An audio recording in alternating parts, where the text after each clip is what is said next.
6, 5, 4, 3, 2, 1. The History with Jackson podcast. Hello and welcome to the History of Jackson podcast, the podcast where we bring up-to-date historical research to you in an accessible and digestible way. Okay, so hello and welcome back to the History with Jackson podcast. Today we are joined by Marc Milner to discuss his brand new book, Yale University Press, Second Front, Anglo-American Rivalry and the Hidden Story of the Normandy Campaign. Here it is, obviously in my blurred face. How you doing, Marc? I'm doing great. Thanks, Jackson. I forgot I blurred my background then. So, the first question I want to ask you, Marc, is, this book, tells a very different story to the usual one we have about D-Day. So what inspired you to write it? A number of things, I guess. I've been interested in the Normandy Campaign, as anyone who reached the ford will know, because my dad landed on D-Day in the assault wave. When he went ashore just about where the Juno Beach Center is today, it was still being fought over, although he was actually in the advanced headquarters of an artillery regiment. So he was the first one off his landing craft. My father was about 6'4", and the colonel of the regiment was a little over 5 feet tall, and they didn't want him to drown. So the battery sergeant major grabbed Gunner Milner and said, "Take this rope to the beach so the colonel won't drown him." So my dad landed on D-Day and fought all through the Northwest Europe campaign. And so it has been there in my genes, if you like. There, but for the grace of God, by the way, go I. The Germans had been a little more efficient. Somebody else would be on this podcast. So the interest has always been there. My father, when I became a professional historian, my father questioned me relentlessly about, why did this happen? Why did that happen? And one thing and another. So that's always been there. And then when I became a professional historian, I was able to indulge my passion for this. And when the Canadian Battlefields Foundation asked me if I wanted to start leading tours to Northwest Europe with Canadian students, I jumped at the chance, and that just fed the beast. I guess the other thing is, although as you probably know, I cut my teeth as a naval historian, I've lived and worked next to Canada's primary army training base for the last 50 years, and you can still write military history here at the University of New Brunswick to the sounds of gunfire. When the tanks are firing on the ranges, people have been known to lose the crystal in their cabinets in the neighborhood I live in. So the Army is an ever-present thing for me, and many of my graduate students over the course of almost 35 years of teaching here at the University of New Brunswick were Army officers serving at the base and going through the various post-grad programs offered by the military. So I used to comment that I'm the only naval historian in Canada who works in a place that doesn't have tidewater. It's so interesting how you're able to combine that personal point of your family history, but then also your professional life working next to a military base as well. And it's really interesting putting those together. But then you had a couple of threads there within your answer that I really want to pull on and discuss, and particularly the role of the Canadians during D-Day, because it seems that the Canadian story has been somewhat lost within the narrative of what happened in the build-up and the actual event. So why is that? Well, I don't think it's an accident. And one of the things I talk about in the book is I think it's part of a very deliberate campaign on the part of the British to subsume Canada's story as part of the greater story of the British Empire and Commonwealth. There's the book wrestles with a number of examples of how the Canadians were written out, somewhat deliberately, like the film that was done for public relation purposes in the spring of '45 called Eve of Battle, which was released to theaters the week of D-Day when the news was slow. The only thing that film says, the only contribution, there's two contributions actually. They mention the RCAF, and then they say that Canada's contribution to the D-Day operation was ore, presumably iron ore. I don't know what other ore it would possibly be, which is a kind of odd thing, talking about Canada's contribution, including ore. Well, how about 800,000 trucks and armored vehicles and 20,000 aircraft and a navy of 400 plus vessels, and it goes on and on. So when Ellis published his official history of the British Army in Normandy, 1963, he listed 7 countries that had contributed to the liberation of Normandy. Canada was not among them. Maybe I'm playing the constitutional card too much, but the Statute of Westminster in 1931 actually established Canada as a fully independent, not just self-governing, but independent nation state with a common sovereign. Canada had, as South Africa did, on their own hook, not through the Statute of Westminster, Canada was the only country, the only British Dominion to actually fully sign on to the Statute of Westminster. From the Canadian perspective, we were a fully fledged, self-standing, independent nation state. And the trick for a lot of the Canadian senior generals and politicians during the war was to get the Brits to acknowledge that and actually say something about it. So just to finish that up, and then the final point, and we can come back to this, is that some of the background of Canada's role in the, if you like, the deception, the original planning of D-Day, becomes rather embarrassing when the Army actually gets together and sticks the knife into Andy McNaughton, who's the commanding officer of 1st Canadian Army. And it's a nasty piece of work. And I don't think they want to go through that and rehearse it in the histories in the 1950s. A final point, I guess, is that Canadian official historians were not granted full access to all the documents. So I don't think they know completely what's going on. So the Canadian story just slips away for a number of reasons. And there's a couple of really interesting points there within your answer. Firstly, that kind of battle for acknowledgement. What's actually the inter-military political fighting, and then the official record. But I kind of want to dive into the British attitudes towards some of these Commonwealth or Empire nations, Canada, South Africa, and Australia. Yeah, there seems to be Churchill, mainly centered around Churchill and his imperial empire thought around these prime ministers. How was he approaching these three men, and why has he got such a combative attitude towards them and their contribution? Well, Churchill's wrestling to maintain Great Britain as a great power, right? And the only way he can do that is to keep it together under one roof. India's going to go its way, and Churchill's very reluctant to promise independence. Eventually, they do. But, without the jewel in the crown, what is the British Empire? So the struggle for the Brits is to keep the empire from just spinning apart in the midst of this crisis. The Australians and the New Zealanders have a little moment there, and I discuss it in the book, 1942 and early 43, when they want nothing to do with the British because the British didn't turn up. They didn't send a fleet to Singapore. They didn't save us from the Japanese. They're pretty pissed off. Menzies is very annoyed, and makes his view known. But in 1943, the Australians and New Zealanders are looking over their shoulder at what's coming across the Pacific, not from Japan, but from the United States. And they want little to do with America post-war. They just find that the Americans a little bit grasping, perhaps a little bit given to running the show on their own accord without talking to us. And they're prepared to dive back into the bosom of the empire. In that May 1944 Prime Minister's Conference, the Australians and New Zealanders are leading the charge for a single British Commonwealth defense policy, foreign policy, economic policy. Canada's not. Canada's always, certainly since the end of the First World War, has pushed towards multilateralism. We would rather be a member of the British Commonwealth as a full-fledged nation and say, happy to be a British nation, but we want multilateralism. Mackenzie King once said the greatest threat to Canadian independence is London. And he felt that way. And Churchill tended to bulldoze him and ignore him and run roughshod over him in the course of the war. And King pushed back. King torpedoes the Prime Minister's Conference in May of 1944, just at the moment that Churchill wants to demonstrate to the Americans that Britain, writ large, the Empire Commonwealth, is a single unitary body, able to stand up alongside the Russians and the Americans. And there are many, even at the time, who would have said it's just not going to happen. There are all these centrifugal forces in the empire that is just going to rip it apart after the war. Whether it's Canada exercising its right as an independent state, South Africa declaring unilateral independence, the Irish Free State wants nothing to do with the British Empire and Commonwealth. The Aussies and Australians still do, but India is going its own way. You can either give them independence or you can fight them at home, and nobody wants to do that, so they get independence. And that ends up in a brutal civil war and some genocide and just a nasty business.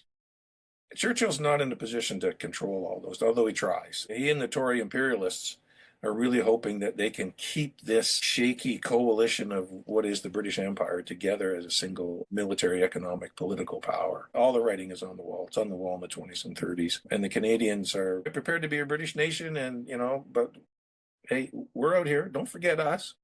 and are really pissed off when the Brits talk about Anglo-Americans in a situation where there are large numbers of Canadians. And listen, nobody said this had to be rational. Let me just tell you one little war story here, because my father would abide being described as being British, and he would abide if we were talking about British forces, you and I or you and him, he would accept that that includes Canadians, and so it'd be British forces and Americans. But if anybody ever talked about Anglo-American forces in a situation where there were large numbers of Canadians and didn't say Anglo-American Canadian forces, he'd go nuts.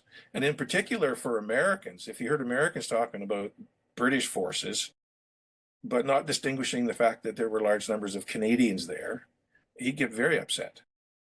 So no one said it had to be particularly rational. When we're in, it's kind of like being at home. When you're at home with the family, whether you like it or not, you're all Jacksons. When you leave the house, if somebody says all those people in that house are the same, you're likely to go, no, actually we're not. I'm different than my siblings or whatever. So, there's a little element of irrationality in all this. But to cut to the chase, Churchill wants to save the empire. The Canadians don't give a rat's ass about the empire. They're quite happy with the Commonwealth, but we're going our own way. We're going to join the UN. We're going to sign up in Bretton Woods, and we'll be in the Commonwealth. Don't worry, we'll be there. No, I certainly understand that need for distinction and the need to kind of show and recognize that contribution. But then the third party, I know you can't talk about D-Day without recognizing that third party within that Anglo-American Canadian axis. Yep. is the Americans. And there seems another heavy feature within your book seems to be the role of media. Yeah. Why is there such a battle in America to control the media narrative of what's going on? Because, on the outside of this story, we all seem to think, well, it's quite friendly relations between Roosevelt and all the other players. But when it comes down to this media battle, it doesn't seem to be quite so friendly. It's not. And I think there's two threads there, and this is something for some other younger person to spend 20 years writing another book about. Two things. Britain is the boogeyman for America. They haven't changed since the evil King George had to be overthrown in the 18th century. And some historians have written that Britain has to be bigger than life because America needs somebody to point to and say, that's the bad man. Those are the bad people. So Britain gets kind of ossified into whatever it was in the middle part of the 18th century in the American psyche. And as somebody said, most American foreign relations in the 20s and 30s, actually until the Second World War, were largely dealing with the British, because wherever you went in the world, there was Great Britain. In a coaling station, in a colony, in a base, or some guy in a greasy white suit with a Panama hat and a cigar on the dock saying, no, you can't, chaps. You chaps can't buy that because the British own all the guano, or we own all the oil, or we own all the coal, or we own... Anyway, so the Americans are constantly confronted with the British. So there is that kind of deep-seated psychological, I think, antipathy towards Great Britain, which makes it difficult for the Americans to be generous. The second one is that battle, which the first couple of chapters in the book deal with, over who won the First World War. And there's another whole book in there somewhere about the battle over who did the heavy lifting in the Great War. From the American perspective, not only did they win the Great War, but they loaned the British $4 billion US, and then the British reneged on the debt, which is proof that they are just proper bastards. They are untrustworthy. They are manipulative. They are the shysters that run the world. And, when you're done dealing with them, you got to check all your pockets, make sure you got your watch and your wallet and your glasses and whatever else you had. Because before you know it, they're going to have everything you got. So there's a lack of trust based on a long-standing history which has tension in it. And we certainly know that in Canada, because although we've had, friendly relations with the Americans, the last American invasion in Canada was 1866. Mind you, they were Fenian, so they were Irish. But Canada last planned to wage war with the United States in the 1920s, because there was a fear that America and Japan would go to war. Somebody would pile onto the Japanese. The Brits would have to come in, and the first thing the Americans would do as a result of the Anglo-Japanese alliance is invade Canada. So, how do we deal with that? So we planned a campaign against the United States as late as the 1920s. So there's the final point, I guess we can talk about this all day, but the final point is that the American media is very parochial. I don't know how else to say it. I recall once watching, this is recently, watching CNN, World News Tonight. World News Tonight. This would have been about 15 years ago. They never left the lower 48, right? I don't know how that constitutes world history or world news coverage, but if you're only covering the lower 48 of the United States and not getting outside your continental borders, it's hard to describe that as a worldview. So there is a very particular nature of American media, which is very intimately tied, not just in the Trump era, but going right back to the 18th century, into the relentless election cycle that America endures. Not just at the Congress and presidential level, but if you've ever had a chance to see a picture of an American ballot, they're voting for everybody, including the dog catcher, quite literally. You know, the ballots are foolscap size and several sheets in some elections. So it's focused on us. It's focused on supporting your congressman, supporting the millionaire who actually owns the town, who wants you to vote for this so we can build a railway. The European media was always, in the 19th and 20th century, both on the continent and also in Britain, designed as part of a public education program to raise all the boats. In America, the media is very much local and designed to support the politics of that town, that county, that region. So it's a very different kind of community. There's not a lot of scope in there for treating the British with equanimity, if that's the right term. That American exceptionalism being at the heart of everything that they're doing on that is so clear. But then you raise that interesting point about elections and Yep. this constant need to go through an elections cycle. How does that begin to impact, not only D-Day's planning, but also some of the conflict in Europe? It affects it in a great many ways. I think Americans used to complain, and you can read a lot of literature where they say, well, the British are doing this for political reasons, but by which they mean, is it going to be a monarchy in Rome, or is it going to be a Republican government, and what's going to happen in Greece, and how far will British influence go? That's the way they see politics. They don't see the tremendous impact of their own domestic politics on the decision making and the efforts that they make. Roosevelt wanted the landing in North Africa in 1942 for domestic political reasons. He needed to have a win, and he needed it to happen before the midterm elections. He told Eisenhower that. And Eisenhower eventually comes to him in September and says, geez, the best we can do is the 5th of November, and that's about a week after the midterms.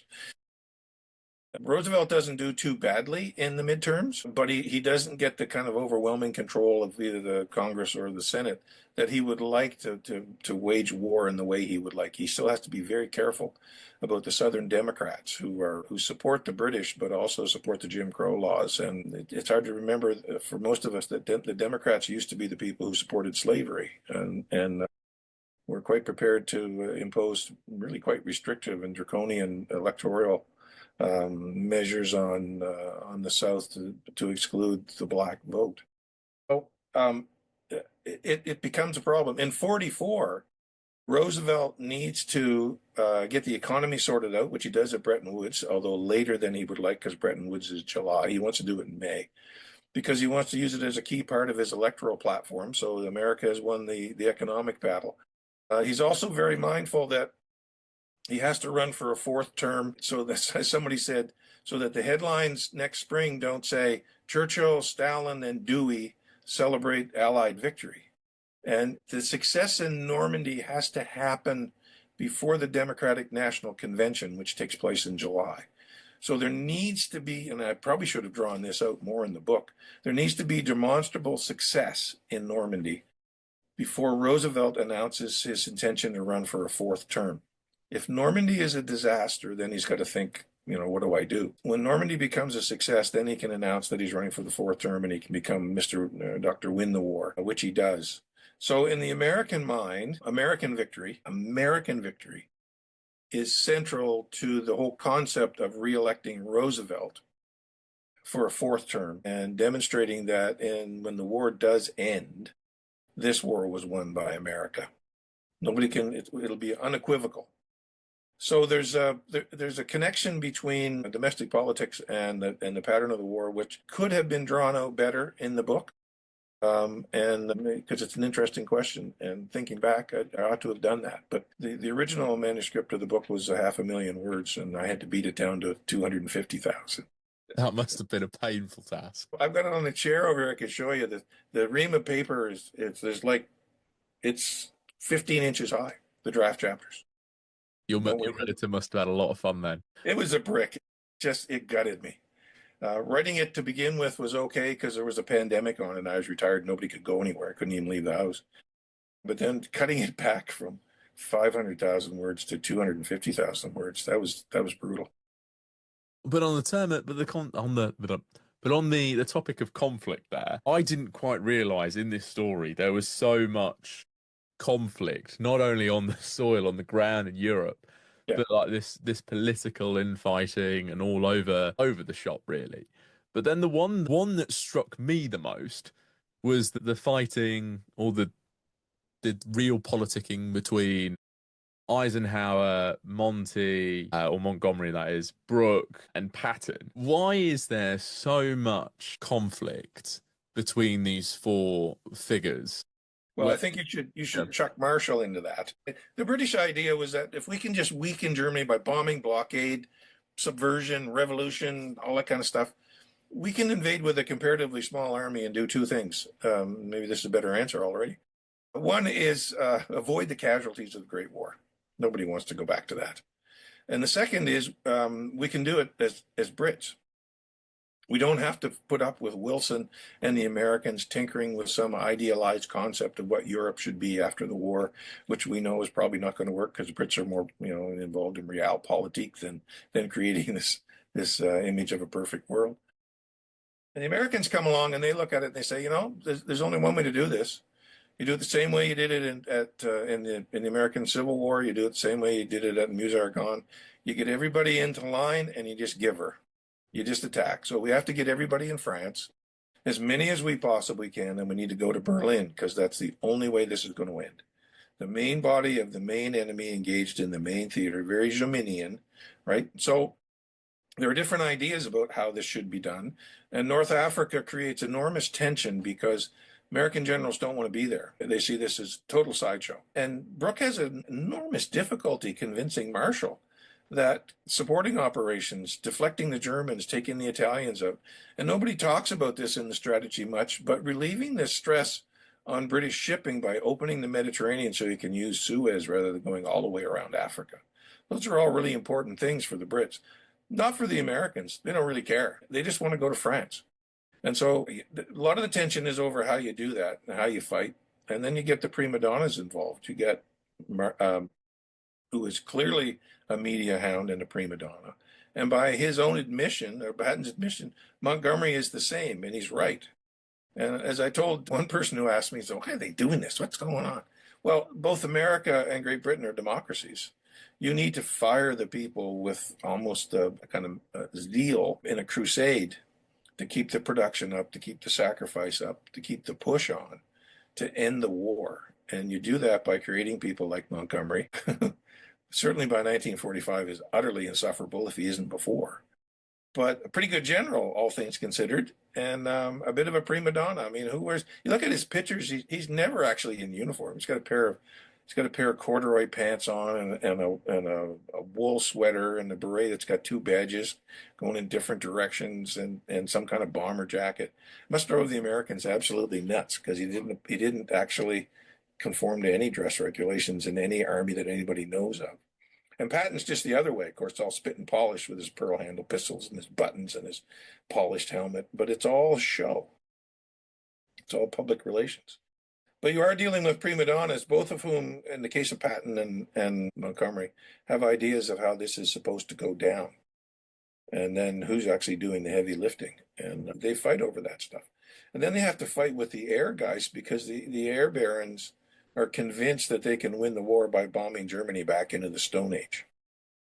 And, for some reason, Harris and others convinced themselves that while the bombing of Britain simply pissed people off, made them angry, and steeled them to the task of beating the Germans, The Germans were brittle, and if you bombed them, they would break. So far, I think the only time a bombing campaign has actually won is in the war against Serbia about 20 years ago. Other than that, there's been no example of a bombing campaign that does anything other than make people angry.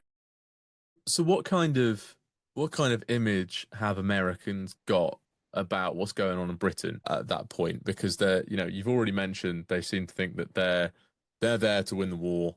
That's what their job is. They want to kind of reconfigure this global economic order. But Yep. what do they think's going off in Britain? The Americans, I think, are pretty well convinced that what Britain is fighting for is the empire, the maintenance of Britain's place as a great power. And somehow they convince themselves that this is wrong, that America can be an empire, Russia can be a great empire, but somehow the idea of a British empire, particularly a continuing empire in India, which they identify with very closely, is wrong. And Roosevelt basically says a number of times, well, you guys, you need to give up Hong Kong, you need to give up this. And when Eden says, well, what are you going to give up? Roosevelt basically just turns around and walks away. The Americans don't see the Russians as a great empire. I don't know what they see them as, to be honest with you. Other than people who subscribe to a variation of the New Deal. Roosevelt's trying to create America around the world, and Britain gets in the way. They also see the Brits as being a bit slack, too many people at home, not enough people at the front, which is a totally false view of what Britain's doing. I mean, I mentioned in the book that Britain is virtually mobilized down to the last child, while Americans are still producing fridges and stoves. America maintains a fairly robust domestic economy during the course of the war, while Britain is actually running its industry into the ground, trying to produce Spitfires and howitzers. So the American view is pretty jaundiced, and I have to say, based on what I've read, really quite reluctant to hear any other message other than that the Brits are not pulling their weight and they're fighting the war again on the backs of the empire. And there are good reasons why early in the war, I mean, the Middle East becomes an operational area basically for Commonwealth and imperial troops because that's a logical place for them to go. Indians, Australians, New Zealanders. When the British Army gets booted off the continent in 1940, there has to be a large metropolitan army in the UK, because if the Germans land, there's no space you can trade for time. You know that better than I. Everything's in the shop window. So you can't just disarm Great Britain and send every British soldier to the Middle East to fight the Italians. You've got to rebuild the armies in case the Germans turn up on the beach. And the Americans don't seem to understand this. And the net result is that the news reports of actual fighting by combat troops on the ground are often reports of Australians and New Zealanders and Indians and South Africans in the Western Desert with a couple of Brits chucked in, and everyone's saying, where the hell are the British? Well, they're doing what they always do, which is to fight their war to the last American or the last Canadian or the last Australian, which just ain't true, but that's the perception. It's a very, very different mindset between the two. But I've got a final fun question for you now, Mark, as we do for every guest here on the podcast. You are a keen sailor, so I wanted to ask you, what's your favorite part about sailing? Oh, I don't know what. Sailing. I've got, just by way of background, I've got a C&L 16, which is a Canadian knockoff of a Wayfarer. So it's a wet ass boat, right? Although it's got a nice cockpit. I tell people who come aboard that there's no such thing as passive ballast, and if you don't want to swim home, you're going to have to pay attention to what's going on.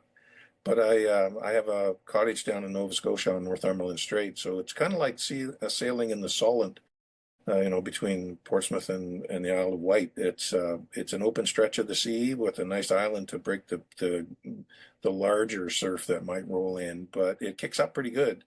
And the best part of sailing is to get out when the wind's blowing at about 35 or 40 kilometers an hour. I've got a friend who's bigger than me, who has a nice big hat, and I put him up in the bow, and I hide behind him.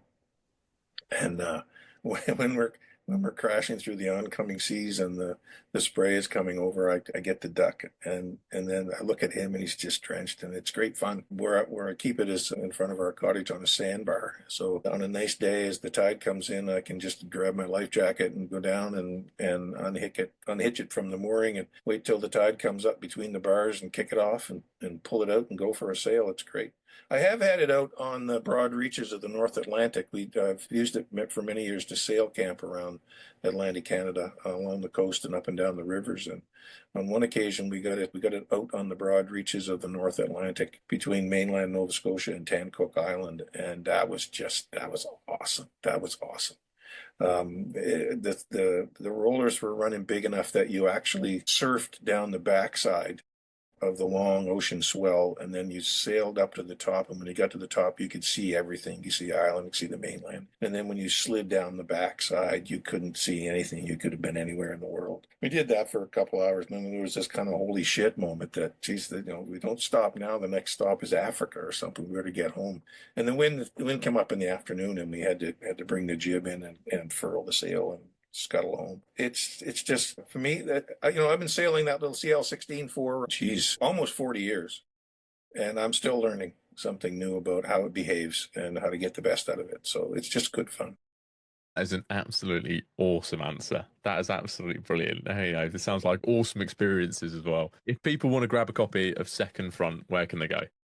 Well, you can get it at almost any. I mean, Amazon has it. Aid Books, so Amazon UK probably has it. It should be available in UK bookstores. If not next week, the week after. I think the publication date in the UK is the 23rd of April. Don't quote me, but it's soon to be available. Kindle. People have ordered it online and are waiting for delivery. I was talking to someone actually this weekend who said that they expect to have their book that they ordered online by Friday. Don't be dismayed by the fact that it's 656 or 59 pages of text. I was told by one reviewer, one colleague, that the chapters zip along. So I tried to make it accessible and readable. And I think that's actually one of the great strengths of the book. Although it is a great fat book, I think it's accessible. Well, I certainly got through it very quick. So that reviewer was very right there. So, and then if people want to stay up to date with you, where can they go? I'm a Luddite. I'm not on Facebook. I'm not follow your author. I need to do that stuff, and I'd rather go for a walk or go skiing. I'm a Luddite. Nowhere. Oh, I'm invisible. I'm the invisible. That's very candid and honest, so I like that. Well, it doesn't do. My publisher, I don't think, is very happy about that, but maybe we'll get that fixed.